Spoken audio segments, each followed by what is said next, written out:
आज की वीडियो में मैं आपको एक ऐसा चमत्कारिक उपाय बताने वाली हूँ जिससे आप बुढ़ापे में भी जवानों जैसी स्फूर्ति पा सकते हैं और न कभी आपको कमजोरी आएगी और न कोई बीमारी होगी, वो भी बिना किसी दवा के।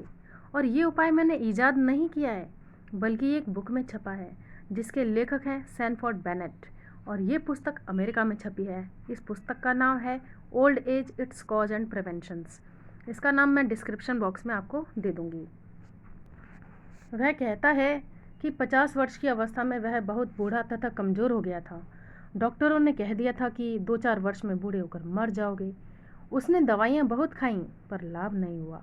अंत में निराश होकर उसने अपना काम धंधा छोड़कर एक उपाय पर अमल किया तो उसे बहुत लाभ हुआ। यहाँ तक कि 72 वर्ष की अवस्था में वह फिर से जवान हो गया और उसने 8 मील की दौड़ में बाजी मारी। उसने दवाइयों की बहुत ज़्यादा निंदा की है। ये उपाय बहुत सरल है, इसमें कोई खर्चा भी नहीं है और न ही बहुत परिश्रम करना है और न ही समय बहुत लगता है। यह क्रिया या उपाय क्या है?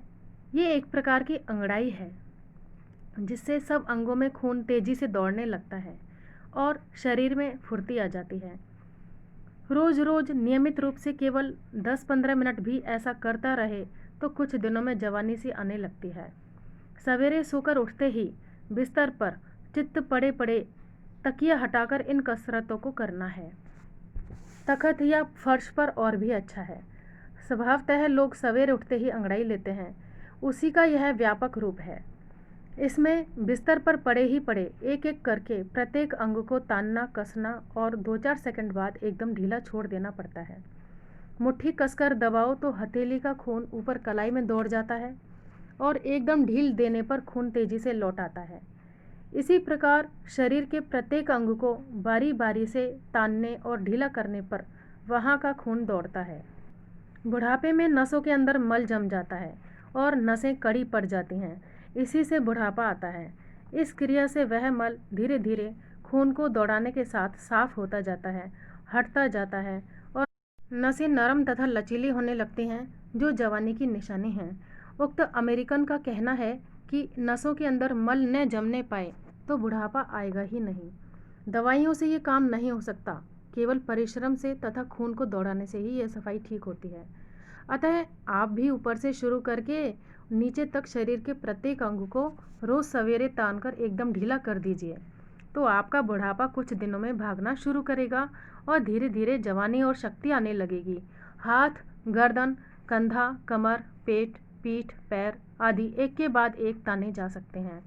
मुंह के जबड़े, दाढ़ी, कनपटी, हथेली, भुजाएं, पैर की पिंडली, पंजे आदि भी ताने जा सकते हैं। ऐसे ही और भी जो जो अंग आप तान सकें तानिए, इधर उधर फैलाइए, घुमाइए, करवट लीजिए।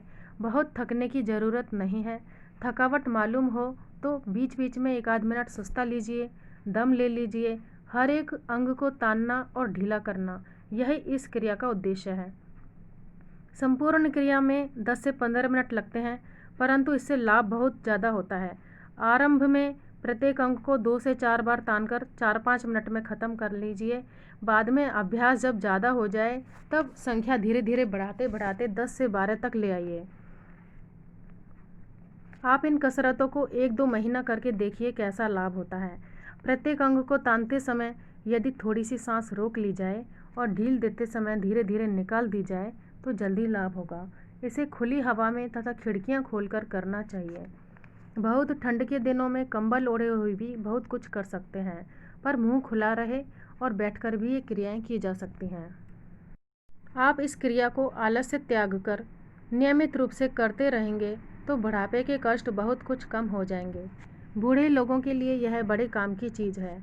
50 से 60 वर्ष के बूढ़ों को इसे अवश्य करके लाभ उठाना चाहिए। 70 से 75 वर्ष के जर्जर बूढ़े भी धीरे धीरे कर सकते हैं। विशेष विवरण के लिए आप बुक पढ़ सकते हैं। इसका नाम मैंने डिस्क्रिप्शन बॉक्स में दे दिया है। कितना आसान सा तरीका है खुद को स्वस्थ रखने का। बस शरीर के हर अंग को ऊर्जा पहुंचानी है जिससे ब्लड सर्कुलेशन ठीक से हो सके और शरीर एकदम चुस्त दुरुस्त हो जाएगा। इस तरह के उपायों और शोधों को सरकारें क्यों प्रमोट नहीं करती हैं, ये समझ में नहीं आता है।